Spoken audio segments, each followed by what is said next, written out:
우리가 제5자 부분을 공부를 하고 수입자유화에 대해서는 얘기를 하고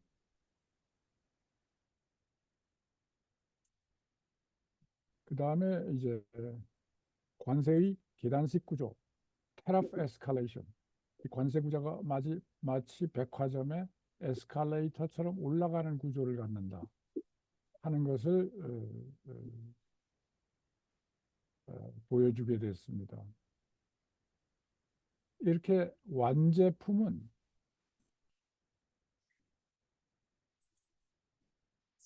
가령 수입한다.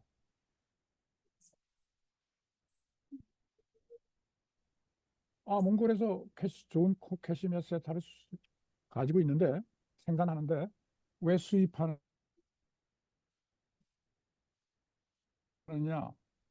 그러니까 완제품에 대해서 굉장히 보호를 많이 하고 싶어 하는 겁니다. 그럴 때는 80%의 관세를 부과한다. 그래서 100달러짜리 스웨터가 수입이 되면은 180불이 되겠죠. 180달러가. 그런데 면사를 수입한다. 그 캐시미어 세타를 만드는데 면도 좀 들어가야 되니까 면사를 수입했을 때 면사는 중간재이기 때문에 40%의 관세를 부과한다. 또한 맨 처음에 양의 털을 수입할 수도 있겠죠. 양모를 수입했을 때는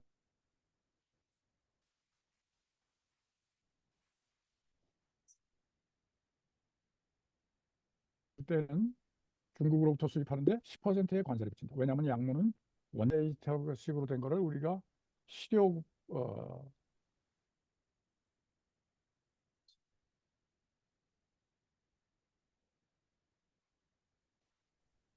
계단식 관세율이죠. 율은 완제품의 경우 캐시미어 세타의 경우 80%지만 실제 보호되는 관세율은 200%가 넘는다는 겁니다. 왜 그러면 명목 관세율과 실효 관세율이 이렇게 큰 차이가 나느냐 하면 바로 이 계단식 관세 구조 때문에 여기에 보호 수준이 이쪽으로 옮겨가고 중간재의 보호 수준이 다시 완제품으로 옮겨가서 실제로 보호되는 관세율은 80%라는 겁니다. 그래서 그것을 조금 계산의 사례로 보면은 저희 국제무역론 책에서 인용한 뉴머리컬 example, 그러니까 계산의 사례를 한번 소개를 하겠습니다. 이 기업은 단위당 200원의 면사를 수입해 가지고 500원 상당의 의류 생산을 합니다. 그럴 때 우리는 200원과 500원의 차이를 300원을 부가가치라고 얘기를 합니다.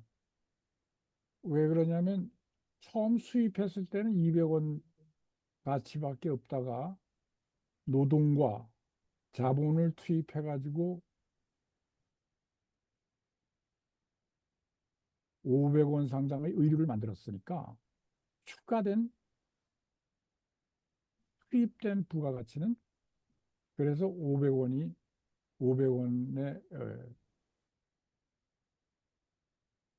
의류 생산을 하게 된 것입니다. 만일 면사 수입 관세율이 10%라면 명목 10%가 면사의 명목 관세율이고 의류에 40%의 명목 관세율을 붙인다면은 의류는 실제로 명목 관세를 붙이고 난 다음에는 1 플러스 40%, 0.4를 곱해서 500원에다가 명목 관세율만큼을 더 얹어야 되겠죠. 더 곱해야 돼. 그래서 700원이 되는 겁니다. 다시 말하면 500원 상당의 의류가 명목관세율을 40%를 붙이면 700원이 되는 거죠. 면사는 어떻게 됐을까요? 200원에다가 10%의 명목관세율을 붙였으니까 1 플러스 0.1, 그래서 220원이 됐을 겁니다. 면사는.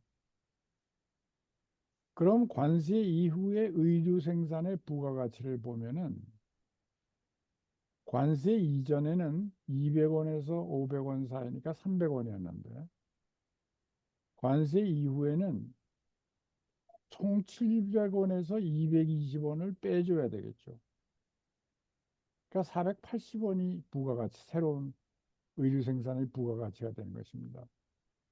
관세 이전의 부가가치는 아까 말씀드린 대로 200원짜리가 500원이 되니까 300원이 되고요.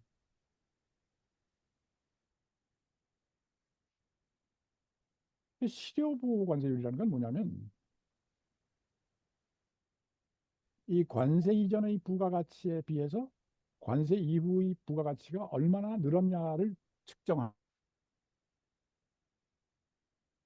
겁니다. 그러니까 들었느냐? 300원 곱하기 1.6을 해야 60%를 해야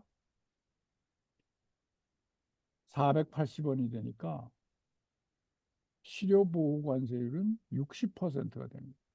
그 뜻은 뭐냐?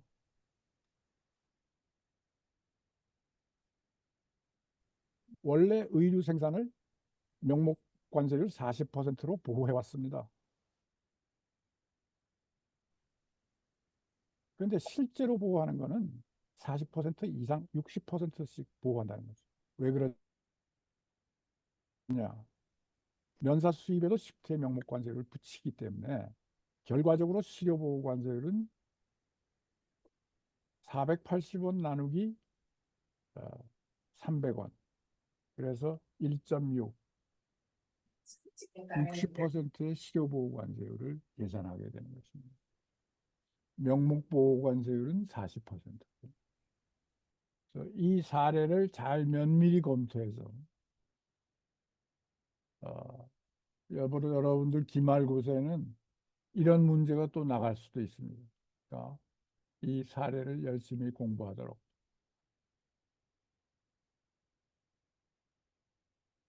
그래서 이제 한국의 환율을 한번 생각해 보자. 명목 환율이라는 것은 그야말로 정부에서 고시하는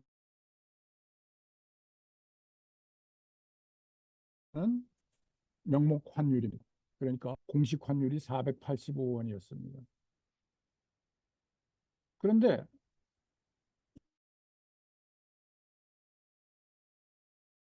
이 유효 환율이라는 건 뭐냐?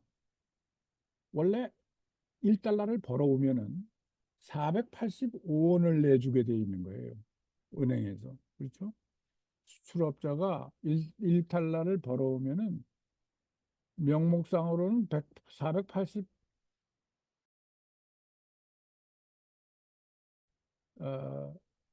3원인가 5원인가를 주게 돼 있습니다. 그런데 실제로 주는 거는 더 많이 준다는 거죠. 493.7원이다. 그러니까 13.7원 정도는 말하자면 서브시디죠. 수출업자한테 너 일부러치 팔아가지고 와봐. 일부를 팔아가지고 왔더니 1달러를 주니까 은행에서 485원만 주면은 그건 공식 환율대로 주는 거고 485원? 자네 기특하네. 수출을 했으니까 우리 외화를 벌어온 거 아니냐. 그러니까 13원, 12원을 더 얹어서 주는 거나 마찬가지다. 다시 말하면 수출업자에게 서브시디를 주는 거나 마찬가지. 그럼 수입은 어떻게 되느냐? 수입은 516원어치나 수입하는 거나 마찬가지로 페널티를 주는 거죠. 그래서 도매가격 수를 보면은 한국이 100이었을 때 1964년 주요 거래 국가 미국이나 일본도 100이었다고 생각하면은 그러니까 기준 연도가 100이었죠, 물가가. 76년 그러니까 몇 년경과 후입니까? 16년인데 389점이니까 3.89배 올랐는데 주요 구래 국가인 미국과 일본의 경우에는 207, 두 배밖에 안 오른 거죠.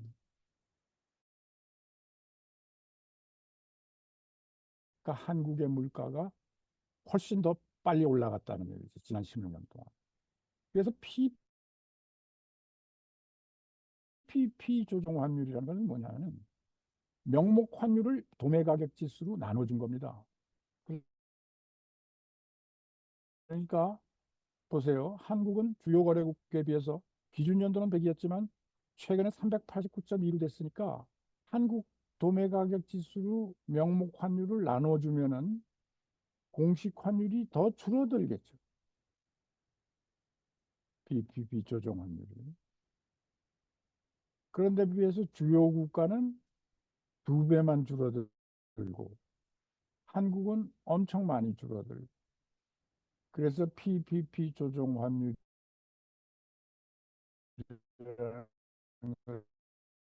것은 이런 비조정을 하니까 수출이나 수입이나 환율이 비슷해졌죠. 왜냐하면 물가로 조정이 됐기 때문에. 네. 그래서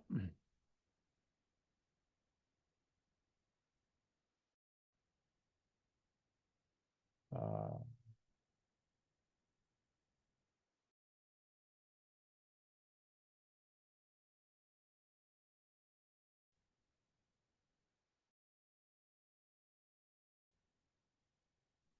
보조금 수준은 거의 증가하지 않았으며 철도라든가 화물 할인 및 수출업체의 전기요금 할인과 같은 새로운 수출 인센티브가 도입됐습니다.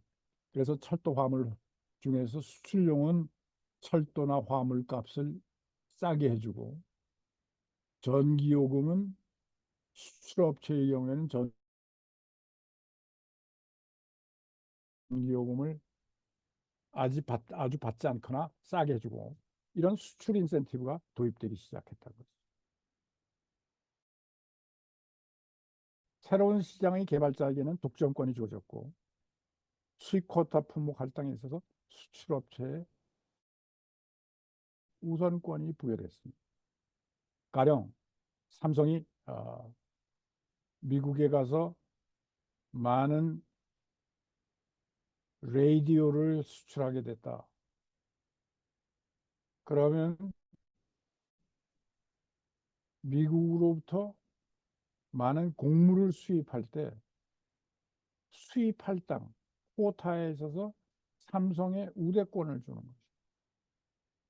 그 삼성이 우대권을 받으니까, 독점권을 받으니까 삼성은 수출업체는 손해를 보더라도 수출은 실제로 손해를 보더라도 수입 쿼타 품목에서 독점적 이윤을 확보해서 이윤을 확보해서 수출의 그 적자를 메꿔나갈 수가 있었다. 다시 말하면 수출업체에 대해서 새로운 인센티브를 주는 것이죠.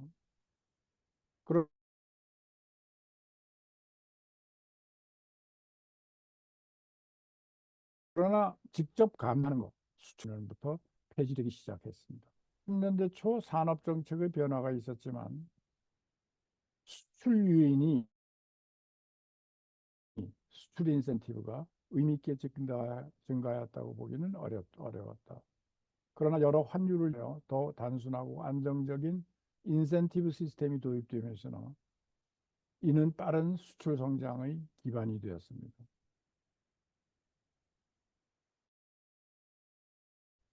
전에도 얘기를 했죠. 이 인센티브 시스템이라는 것은 어, 전에도 환율에 대해서 인센티브 시스템을 얘기를 했는데 가령 내가 3페이지에 얘기했듯이 어, 1달러 1200원 하던 것이 1달러 2000원이 되면은 그럼 수출업자는 일부를 벌어오면은 1200원만 받다가 이제는 2000원을 받게 되겠죠. 그러니까 수출이 증가할 수밖에 없죠. 수출 인센티브 때문에. 예.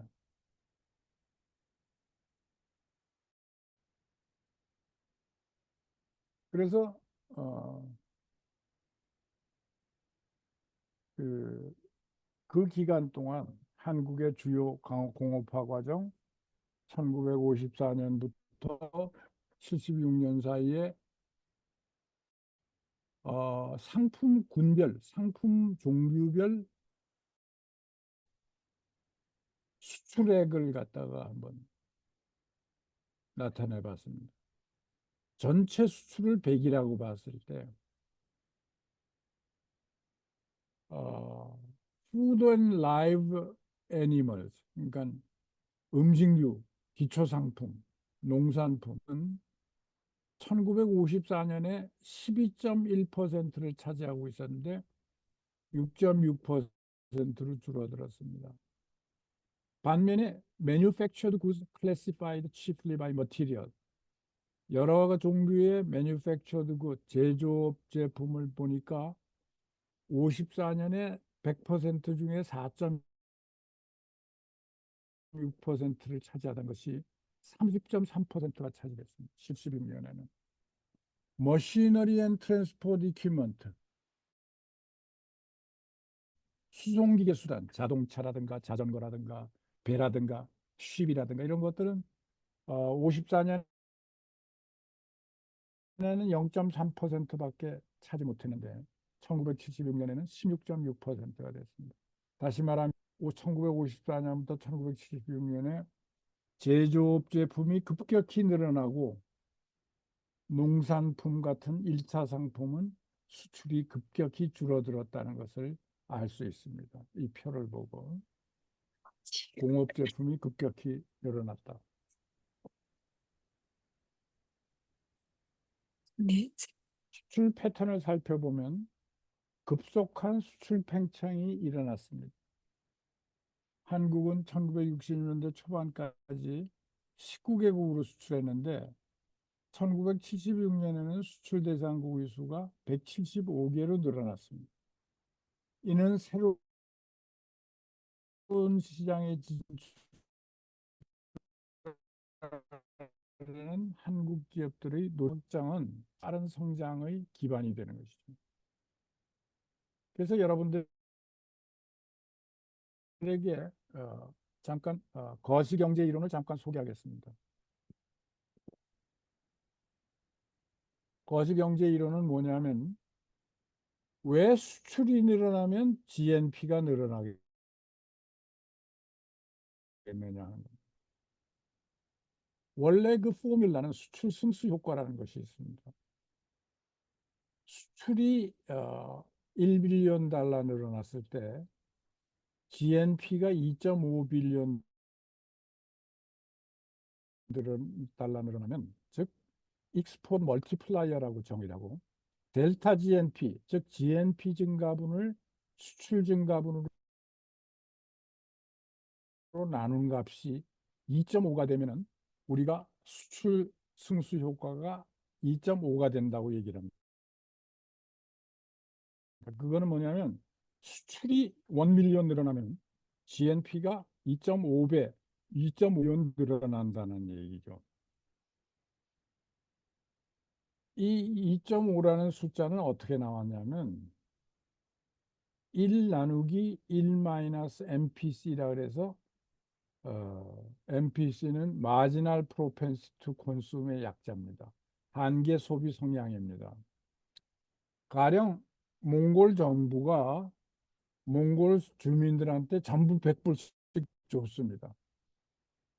어떤 사람은 80불을 쓰고 어떤 사람은 20불을 쓰고 콘섬션에 소비에 어떤 사람은 5불밖에 안 쓸 수가 있습니다. 그러나 평균적으로 0.6, 60%를 쓴다는 것이 MPC 0.입니다. 그러니까 마지널 프로펜시티 투 컨숨이 0.6으로 주게 됐으면은 막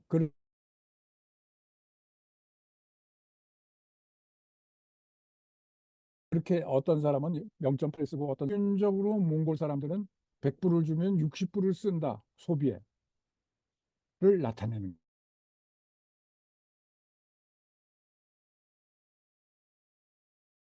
것입니다. 그럼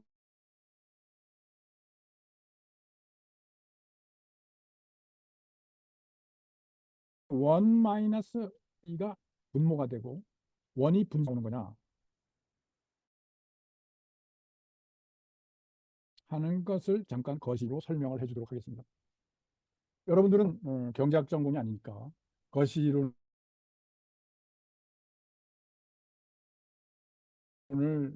제대로 배우시 사람은 거시론을 제대로 배운 사람들이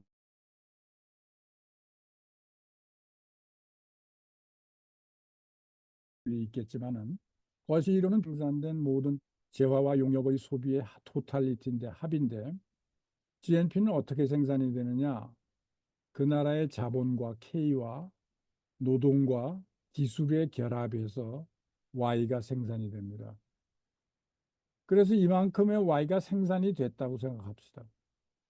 이거를 우리가 aggregate supply라 그럽니다. 총 공급이라 그러고 aggregate을 이거를 총 수요라 그럽니다.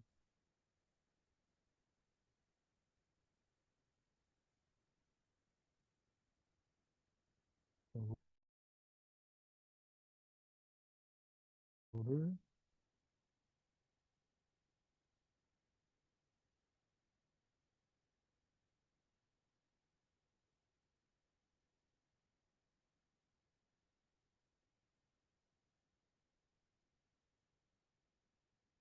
요거를 총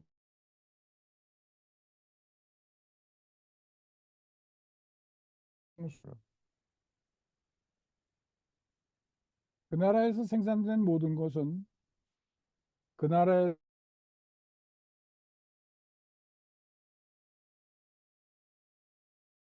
소비가와 외국에서의 소비로 그 나라의 일정 부분 저축처럼 인베스트먼트에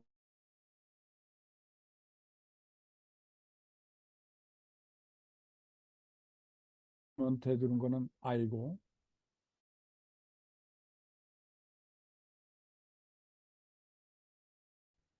그다음에 그 나라의 자본 익스펜디처가 소득 사람들이 또 우리나라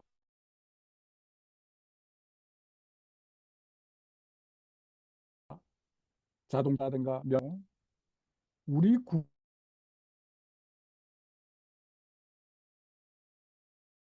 국민이 또 외국 제품을 수요할 수가 있겠죠. 그것이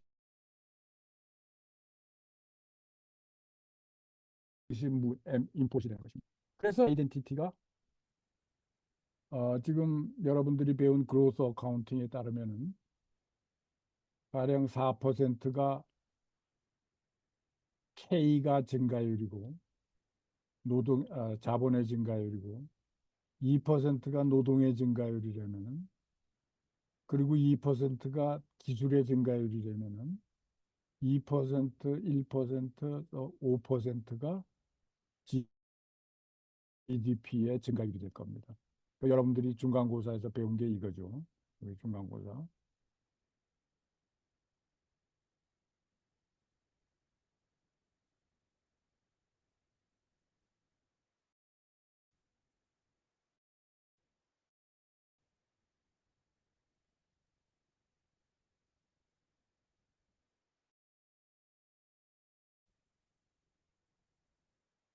네. 그래서 여러분들이 이 그래프를 그릴 때 콘삼션은 GDP의 소득에 의존하니까 이렇게 파자티블리 그립니다.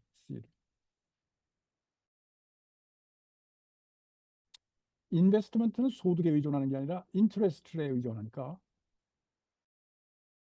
이 y축하고 상관이 없습니다. 그러니까 인베스트먼트는 직선으로 그립니다. 수선으로, 수평선으로. 익스폿은 외국의 수요에 의존하니까 익스폿도 수평선으로 그립니다. 그런데 우리의 임폿은 우리의 소득이 늘어나면 임폿이 늘어나거든요.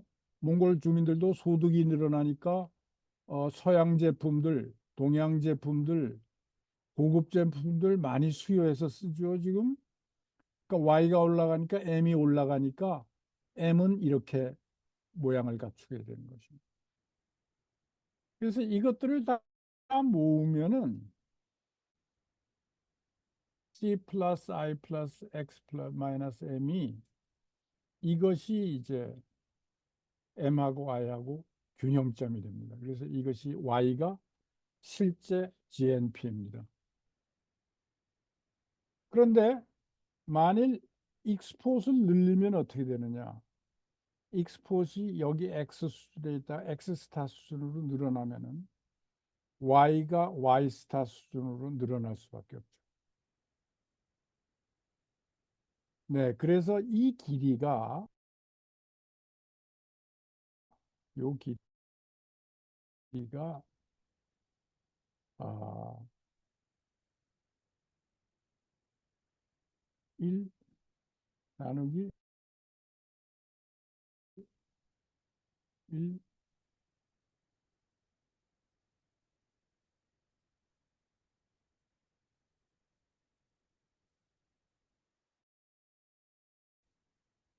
6이 되는데 0.6이 바로 MPC니까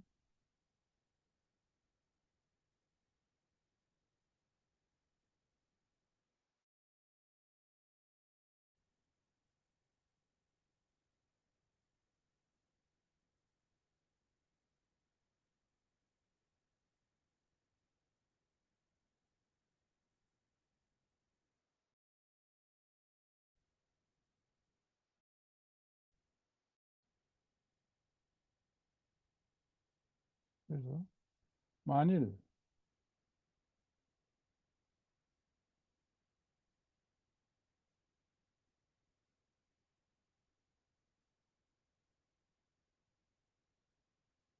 한국의 MPC가0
4가 돼서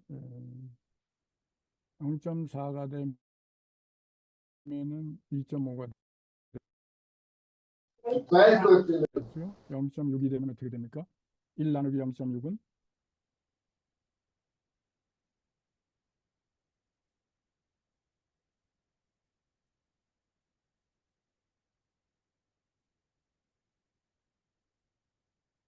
2.5가 되고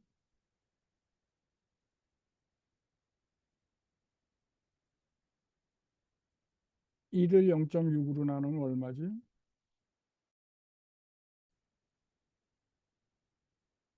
한테요?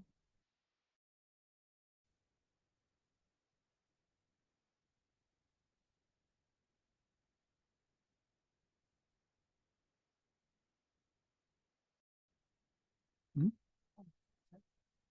얼마? 1.6? 네. 그러니까 만일 몽골에서는 평균 소비가 0.6이고 한국은 0.4라면은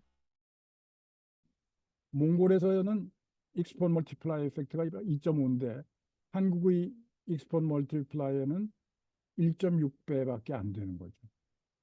왜 그렇게 될까요? 몽골에서는 많이 받으면은 많이 소비를 하니까 이 스노우볼 이펙트가 커지는 거죠. 시중에 자금이 더 많이 나가는 거죠. 그런데 한국은 0.6만큼 소비라는 게 아니라 0.4만큼만 소비하니까 40%만 덜 나가는 거죠. 그러니까 익스폰 멀티플라이어 이펙트가 스노우볼 이펙트가 줄어드는 거죠. 작은 거죠.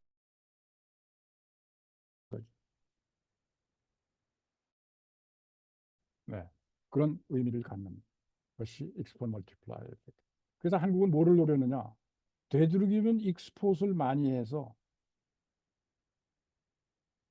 MPC도 크게 해가지고 많이 소비하게 해가지고 익스폰 멀티플라이어 이펙트를 극대화시킨 거죠. 그렇게 함으로써 수출을 증가시키고 GDP를 따라서 증가시킨 것입니다.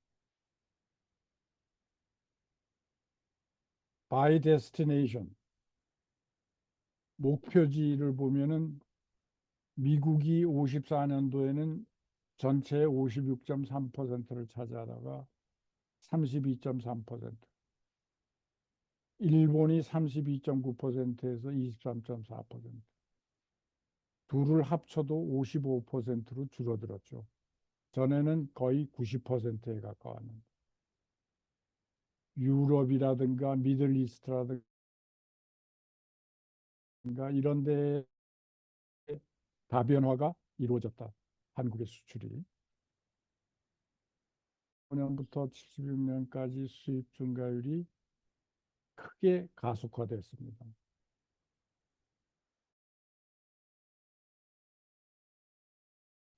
몇 가지 요인이 상황을 설명하는데 첫째로 수출 확대로 인해 달러 획득 수입 가능한 재원이 증가했고 둘째로 1972년에 대외 원조가 멈췄지만 다른 요인들을 이를 대체하거나 능가했습니다. 예로부터 외국으로부터의 차입이라든가 직접 투자 같은 것이 있었다는 것이죠. 보이지 않는 수출을 우리가 인비지블 익스포트라고 그러는데 트래블을 해. 그러니까 여행 수입,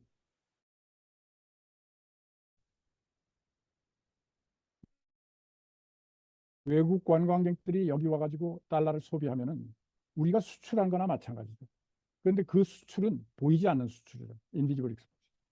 우리가 인슈런스 수입을 받는다든가, 그 다음에 수송비 수입을 받는다. 이와 같은 서비스 트레이드를 우리는 보이지 않는 수출이라고 하는데, 보이지 않는 수출이 보이는 어, 보이지 않는 수입보다도 더 빨리 증가했다는 것은 서비스 트레이드에서 흑자를 기록했다는 것이죠. 마지막으로 공업화와 성장은 수입에 대한 수요를 창출했고 수입자와는 이러한 요구를 충족시킬 수 있게 했습니다. 수입 증가는 수출 증가 폭에 비해 여전히 낮았고 따라서 무역 수지는 계속해서 개선되었습니다. 수입 패턴을 보면은 한국의 공업화로 인해 원재료 수입이 증가하고 완성품의 수입은 감소. 그래서 보면은 어, 1955년도에는 푸드앤베버리지 1차 상품의 비중이 6%에 불과했는데 76년에는 7.5%로 조금 늘어났지만 많이 늘어나진 않았습니다. 그러나 매뉴팩처드 굿은 많이 늘어났고 머시너리 앤 트랜스포트 이퀴먼트는 많이 수입을 했죠. 엄청나게 수입을 해서 16.8% 하던 것이 27.2%가 됐습니다. 그래서 특히 미네랄 퓨얼, 석유류 수입, 기계, 수송수단, 자동차 이런 것들의 수입이 크게 늘어난 걸 알 수가 있습니다.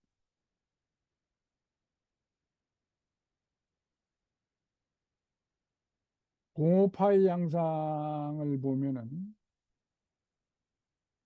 구조 변화, 스트럭처럴 체인지가 중요하다. 농업에서 공업으로, 경공업에서 중화학공업으로 바뀌는 것을 우리가 스트럭처럴 체인지라고 합니다. 그러니까 농업이나 공업의 구조가 바뀐다는 것이죠. 중간 제품 및 기계류에 비해 노동집약적인 산업, 노동을 많이 쓰는 상대적으로 식품 가공이나 직물의 비율이 감소하는 것을 쉽게 관찰할 수 있고, 한국은 여전히 기계류에 대한 내수 생산량을 충족시키기 위해 수입에 많이 의존했다. 단순히 기계를 수출할 수 있었지만 여전히 고급 기계를 수입했다는 것을 의미했습니다. 한국의 수입 대체는 점진적으로 감소하고 수출 확장은 대체적으로 증가했습니다.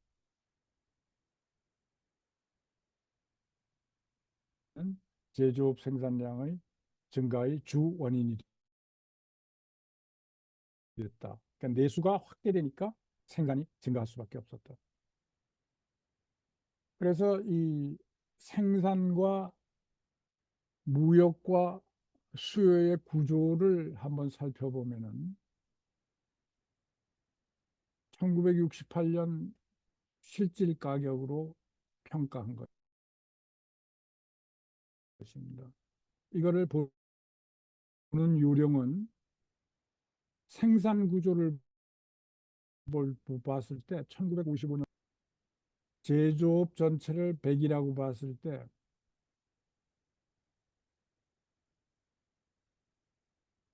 인터미디엇 프로덕트는 34%가 늘었는데 34%로 늘었는데 머시너리 앤 트랜스포트 이퀴먼트도 15.5% 늘었는데 프로세스드 푸드, 텍스타일 이런 것들은 다 줄어들었죠. 37%에서 18.4%, 18.3%에서 13.8%. 그래서 경공업은 줄어들고 중공업은 늘어났다는 것을 알 수가 있습니다. 수출은 어떻게 됐느냐? 프로세스드 푸드, 의료, 식료품 수출, 섬유 수출에서 주종이 인터미디엇 프로덕트, 피니시드 콘슈머 굿, 머시너리 트랜스포트 이퀴먼트로 바뀌었다는 것을 알 수가 있습니다. 구조 변화가 있었죠. 수출이 전체 생산에서 차지하는 비중을 보니까 꾸준히 늘어나서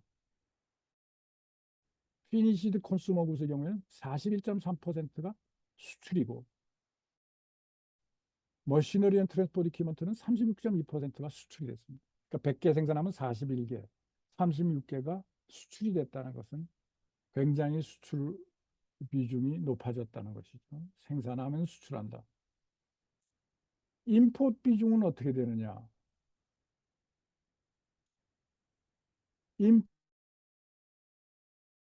임포트를 봤을 때 가장 큰 게 머시너리 앤 트랜스포트 이퀴먼트 증가율이고 임포트 증가율이고 도메스틱 디맨드는 결국은 1을 2 플러스 4라는. 그러니까 도메스틱 디맨드라는 거는 국내에서 생산된 것을 수입을 해서 수입품과 이전에 거 보세요. 생산과 수입을 합쳐서 도메스틱 디맨드가 된 거예요. 1은 2 플러스 4가 돼야 도메스틱 디맨드가 되는데, 도메스틱 디맨드는 국내 수요는 100이라고 봤을 때 인터미디엇 프로덕트나 머시너리 이퀴먼트는 굉장히 늘었는데 프로세스드 푸드나 텍스타일은 훨씬 줄어들었죠. 그러니까 공업화가 진전이 되면서 이런 제품들의 도메스틱 디맨드가 굉장히 늘어났다. 임포트 레이쇼는 임포트를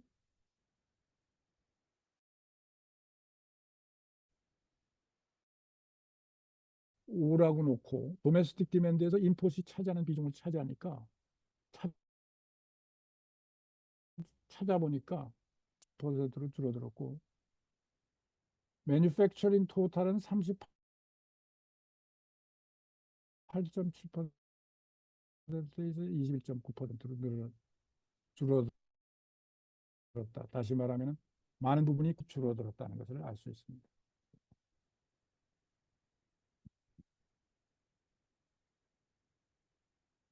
이건 조금 아까 에스컬레이션 혈압 구조하고 비슷한 얘기인데요. 무역의 보호 비율에 관한 연구는 특히 제조업 분야에서 상당한 관세 중복이 있음을 보여줍니다. 환율이 과대평가되지 않았다는 사실을 감안하면 평균 보호 수준은 상대적으로 낮았습니다. 1차 산업 부문에 비해 보호 수준이 더 높았습니다. 마지막으로 수출은 제품의 국내 판매에 비해 비교평균적으로 더 높은 보호를 받았습니다. 네, 그래서 그 인더스트리 그룹으로 본 그 실효 보호율, 그러니까 노미날은 그냥 관세에 의한 보호율이고 실효 보호율은 effective protection인데, 그것을 한번 살펴보니까 에버리지 리갈티라, 그러니까 법률상의 관세법상의 법 그 리갈 테라프를 보니까 베버리지 앤 토바코, 담배 같은 건 135%.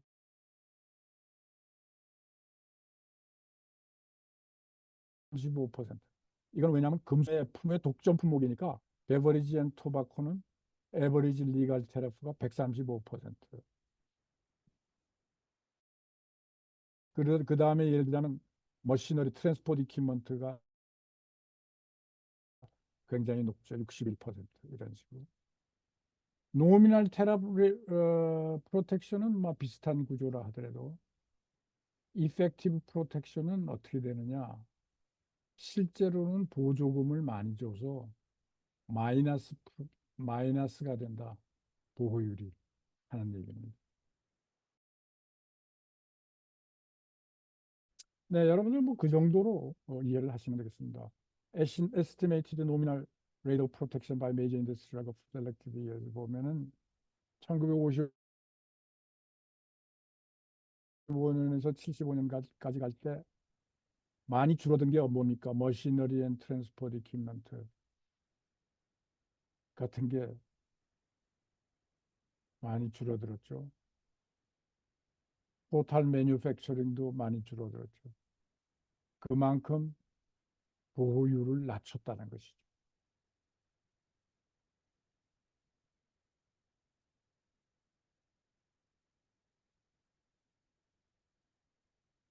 네, 이거는 1960년도 초한국은 과잉 노동이 너무나 많았기 때문에 노동집약적 제품에 대한 비교 우위를 간주할 수를 보유하고 있었습니다. 그러나 수출의 노동집약점은 1968년 이후 급격히 줄어들었고 1970년에는 수입과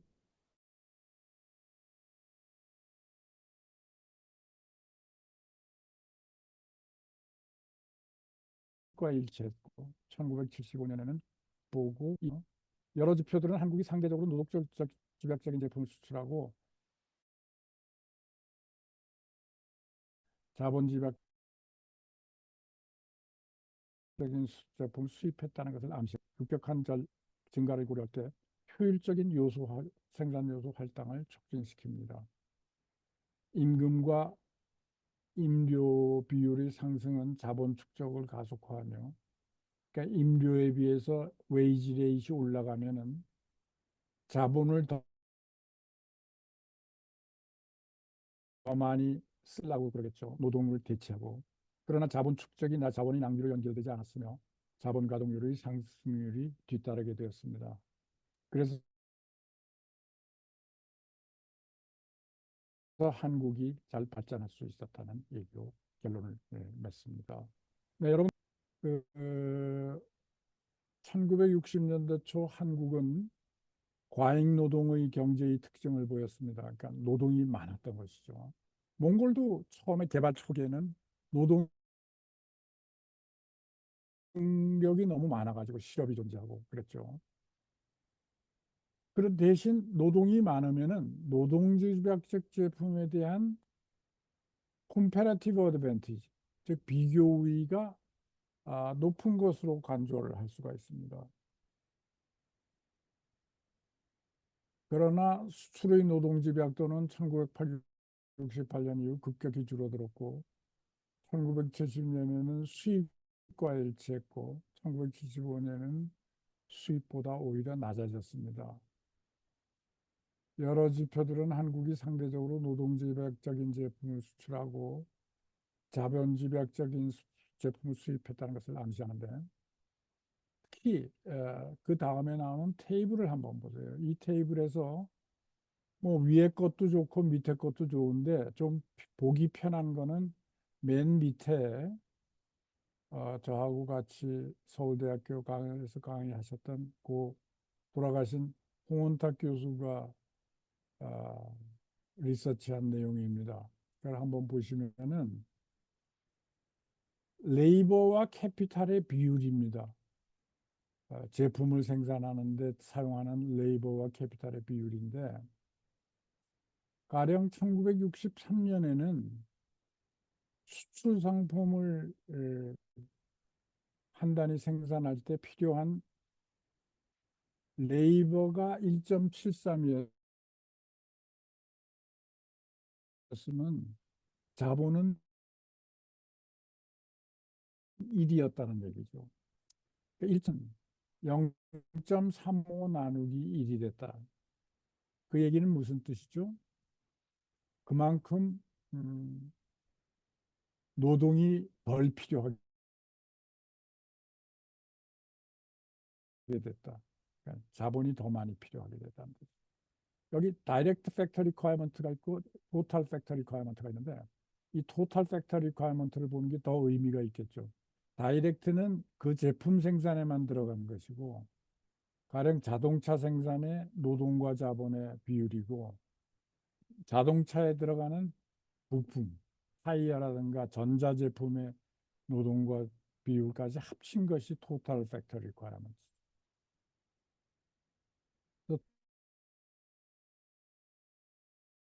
토탈 팩터리 리퀘어먼트가 더 의미가 있는 것이다. 다시 얘기를 하면 수출의 상품의 경우에 토탈 팩터리 리퀘어먼트를 보면은 노동이 1 필요할 때 1.4가 필요할 때 자본이 1이 필요하고 1.4 나누기 1이니까 레이버 나누기 캐피탈이 여기 75년이 되니까 노동이 0.32가 필요하고 자본이 1이 필요합니다. 완전히 역전이 돼버리는 것이죠. 그만큼 75년이 되면은 자본이 필요하고 노동이 덜 필요하고 65년에는 노동이 훨씬 많이 필요했고 자본이 덜 필요했던 그러한 것을 보여주는 것이 테이블 32입니다. 그래서 여기서 지금 우리가 얘기하는 24번에서 얘기하는 그걸 한번 읽어보면서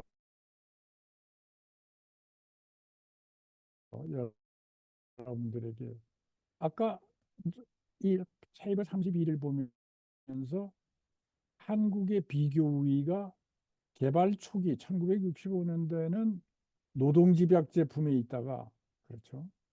개발 후기에는 자본집약 제품으로 옮겨갔다. 그렇게 비교 우위가. 그럼 비교 우위라는 무슨 뜻이냐? The Theory of International Trade에 의하면 국제무역 이론에 의하면 헥셔올린 티오름이라는 정리가 있습니다. 헥셔올린 티오름은 상식에 불과한데요. The country exports commodity which uses more abundant endowed factor. 어떤 나라는 어떤 제품을 수출하는데 그 제품을 사용하는데 있는 나라가 비교 우위를 갖는다. 다시 말하면은 노동집약적인 제품의 경우에는 한국과 같은 과거 노동이 많은 나라가 비교 우위가 있었고 미국과 같은 나라는 자본이 비교 우위가 있었다. 예. 그래서 이제 한국과 미국이 그럼 교역을 하면 어떻게 되겠느냐? 요소가격 균등화 정리라는 걸 통해 가지고 우리는 뭐를 증명할 수가 있냐면 한국은 임금이 쌌고 미국은 임료, 렌트가 쌌으니까 기계 장비에 둘이 무역을 하면은 한국의 임금은 올라가고 미국의 임금은 내려가고 한국의 렌탈은 내려가고 미국의 렌탈은 올라가는 결과를 가진다는 것이 요소가격 균등화 정리입니다. 그래서 여러분들 그 리카도 모델의 비교 컴패러티브 어드밴티지를 설명하는 한 가지 뉴머리컬 이그젬플이 있는데요. 제 책에서 국제무역론 책에서 가져온 예입니다. 예를 들자면 두 나라가 있다고 합시다. UK, 영국과 포르투갈이 있는데 영국은 클로딩 한 단위, 의류 한 단위를 생산하는데 100명이 필요하고 포르투갈은 90명이 필요하고 와인은 반대로 영국은 120명이 필요하고 포르투갈은 한 단위씩 생산하면 전 세계적으로는 두 단위가 생산이 되는 것이다. 이러한 상태를 우리가 불완전 특화라고 얘기를 합니다. Incomplete specialism. 두 나라가 두 제품을 다 생산하는 경우. 그러니까 자급자족 상태라고 그래요. 무역이 안 일어나는 상태라고 그래요. 수도 있습니다. 그런데 가만 생각해 보면 포르투갈이 영국에 비해서 절대적으로 유리한 나라예요. 한 단위 생산하는데 필요한 인력이 적으니까요. 따라서 우리는 포르투갈을 절대 우위 국가라고 명칭을 합니다. 그럼 비교 우위라는 것은 뭐냐? 그래, 포르투갈이 다 유리하지만 그래도 비교 우위는 다를 수가 있지 않느냐?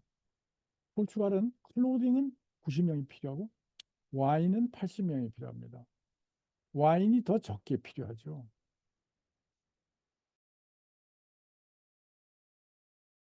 그러니까 포르투갈은 와인의 비교 우위를 갖고 영국은 클로딩은 100명 필요한데 와인은 120명. 클로딩의 비교 우위가 있습니다. 오퍼튜니티 코스트가 낮으니까. 그래서 이럴 때 우리는 영국이 클로딩의 비교 우위가 있고 포르투갈이 와인이 비교 우위가 있다고 얘기를 합니다. 자, 이때 만일 리카도가 얘기하는 대로 이 불완전 특화를 하지 말고, 즉 각국이 비교 우위가 있는 재화만 생산해봐라. 그럼 영국은 어떻게 할까요? 100명과 120명을 다 클로딩 생산에 동원했습니다. 그랬더니 클로딩이 2.2단이 생산되고 와인은 제로단입니다. 와인은 생산을 안 했으니까. 포르투갈은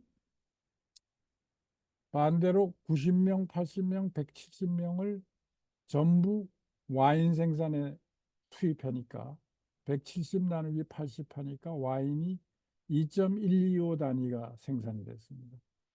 포르투갈은 물론 클로딩은 제로고요. 그러면 워드로는 어떻게 되느냐? 아, 늘어났네요. 클로딩이 2.2단이었고 완전 특화를 하면은 워드 웰페어가 증가하는, 불완전 특화의 경우보다도 자급자족하는 것보다는 서로 트레이드하는 것이, 완전 특화 후에 트레이드하는 것이 웰페어가 늘어나는 거다. 가령 이 와인과 클로딩의 비율이, 교환 비율이 1대1이 되면은 영국의 경우에 클로딩 1.2 단위를 남기고 한 단위를 와인과 바꾸면은 클로딩 2.2단, 1.2단이 와인 한 단위를 갖게 됩니다. 포르투갈은 2.125 단위니까, 네.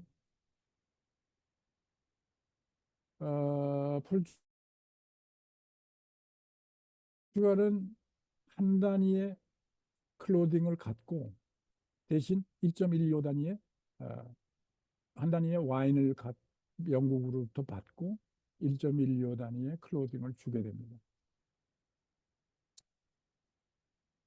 네, 그래서 both can gain from trade after complete specialization. 둘 다 얻을 수가 있죠. 포르투갈은 2.125 단위를 갖고 전에는 두 단위를 갖고 있다가 UK는 2.2 단위를 갖고 전에는 두 단위를 갖고 있고 각국의 웰페어도 증가하고 워드 웰페어도 증가하고 그래서 비교 우위가 아, 절대 우위보다 우세하다 하는 것을 나타내 주는 것이 이 테이블이라고 볼 수 있습니다.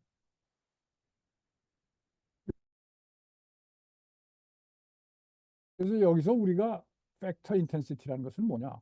그러니까 자본과 노동의 비율. 경제 원론에서 여러분들이 여기가 자본을 쓰고 여기가 노동을 쓴다면은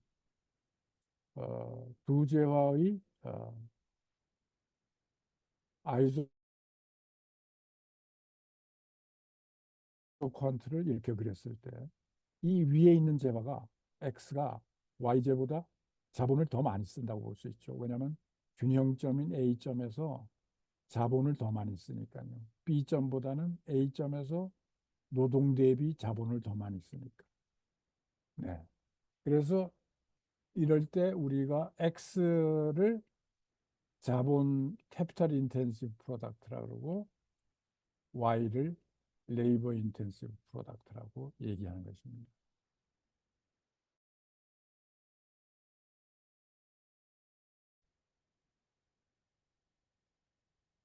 네.